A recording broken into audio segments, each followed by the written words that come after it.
Coming up on Mountain News at 5:30, Americans in Israel are desperate to escape as the war rages on. And one southeastern Kentucky school system is on the lookout for more substitute teachers. Plus, we are tracking spotty showers and cooler temperatures by this weekend. Your forecast coming up as Mountain News at 5:30 starts right now. Dedicated to southern and eastern Kentucky, this is WYMT Mountain News at 5:30.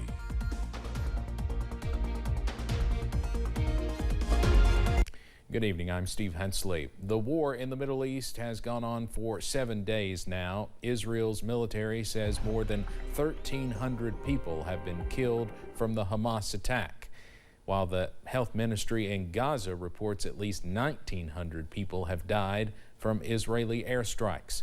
At least 27 Americans are known to be among the dead.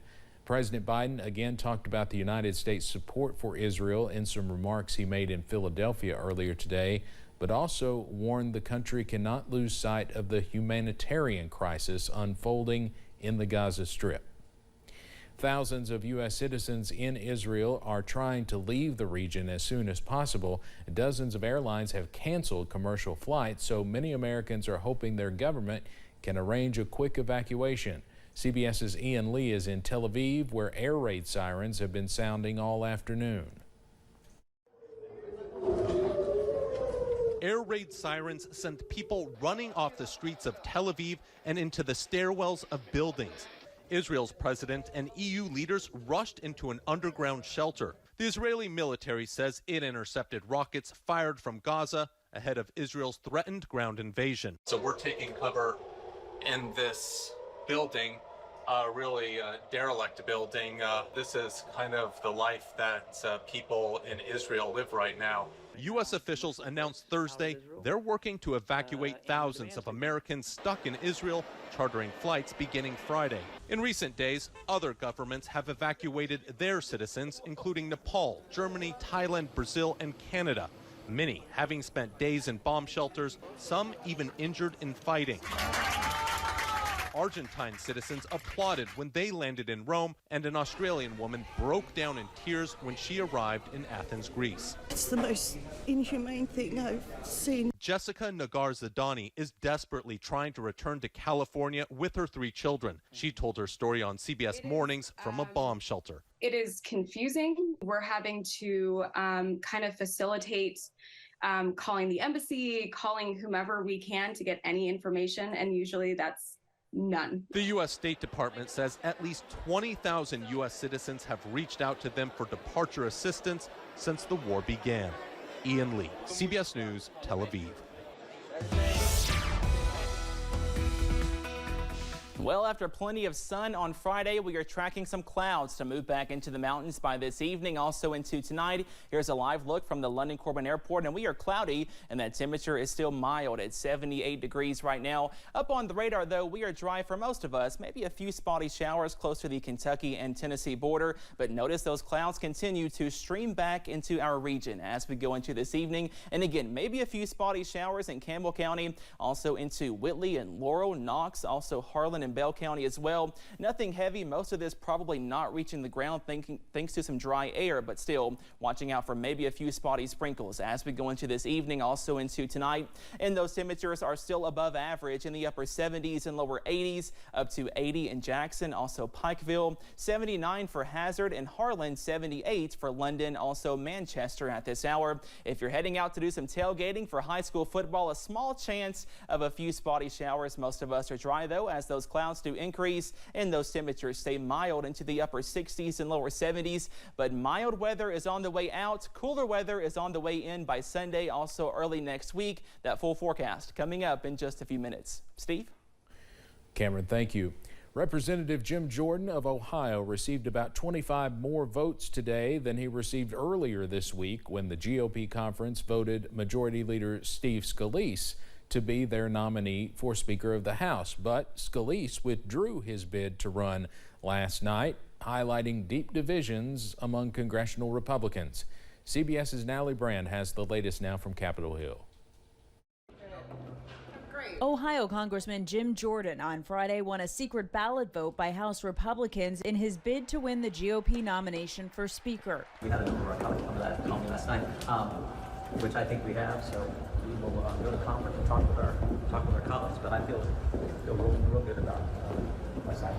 But some House Republicans are skeptical Jordan will be able to get enough support from moderates to get the 217 votes needed to win on the House floor. I think there's enough people that would see what has happened and transpired over the last 40 hours to not support him that we're going to have the same problem with Jordan that we had with Scalise. So I think it's a math problem. Jordan faced competition from Georgia Congressman Austin Scott, who filed to run on Friday, saying he wants to, quote, lead a House that functions. If we as Republicans get the majority, we have to do the right things the right way. We're not doing that right now. As this race drags on following McCarthy's ouster more than a week ago, House Republicans have expressed they're disappointed with their process. There's some deep mistrust, there's some communication problems, and some things are jacked up. While the timeline remains up in the air, House Democrats are urging their members to be ready to vote on a moment's notice. Natalie Brand, CBS News, Capitol Hill. Well, House Democrats are expected to nominate and vote unanimously for Minority Leader Hakeem Jeffries. That means Republicans can only have 4 members vote opposite of the rest of their caucus in order to have their candidate get the votes necessary.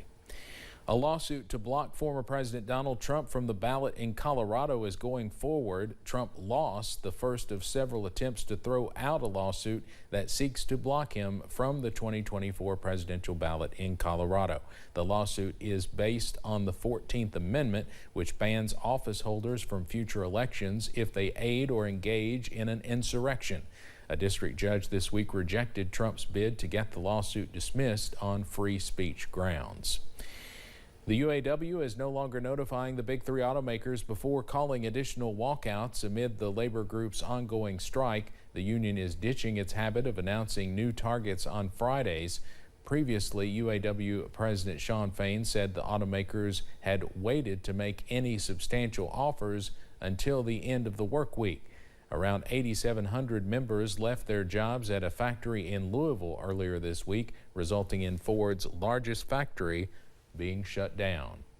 Kaiser Permanente has reached a tentative deal with the union representing tens of thousands of employees nearly a week after a historic strike. The details of the deal were not immediately known, but the union had been seeking better pay and improved staffing levels at Kaiser hospitals and other facilities. Workers had walked off the job last week for 3 days, which was the length of time the strike had been scheduled to run.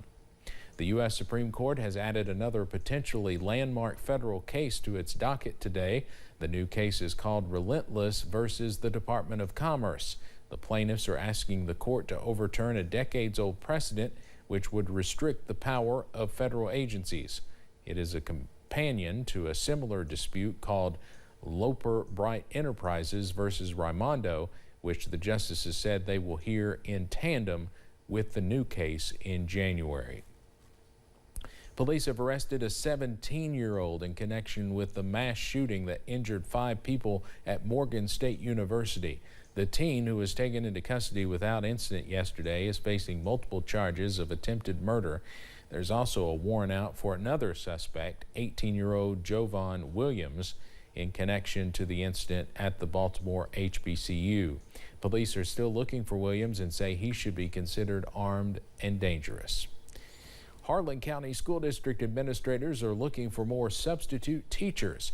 WYMT's Chandler Wilcox joins us now to talk about how administrators are combating the shortage. The Harlan County School District has 9 schools with more than 400 teachers occupying those classrooms. Each day, Superintendent Brent Roark says around 30 of those teachers are absent for various reasons. When you take into consideration the percentage of them that would be sick or not at work, legitimately not at sick or just simply not there. And then we also will have different things where we pull teachers out for training. In each of those spots, a substitute teacher is needed. Roark says they used to have a 6-page list of names to call. Now they only have 2. A lot of those substitute teachers would only work at one school or they just weren't available district-wide. So we had to do something to try to increase our pool of substitute teachers. In a special board meeting, administrators decided to increase pay for potential substitutes. That includes folks with 64 credit hours to a degree and teachers with a degree. The best thing we could do to try to increase that pool was to increase the pay.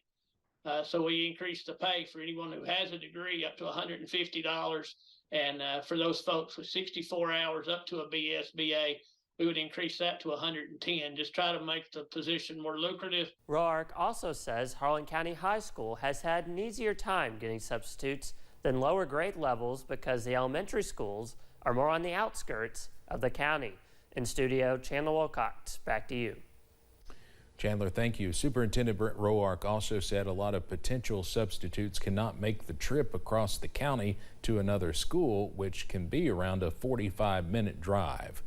Coming up on Mountain News at 5:30, we find out if a rechargeable tire inflator does what it's intended to do. Plus, we are tracking spotty showers tonight, also into this weekend. Those details after this break.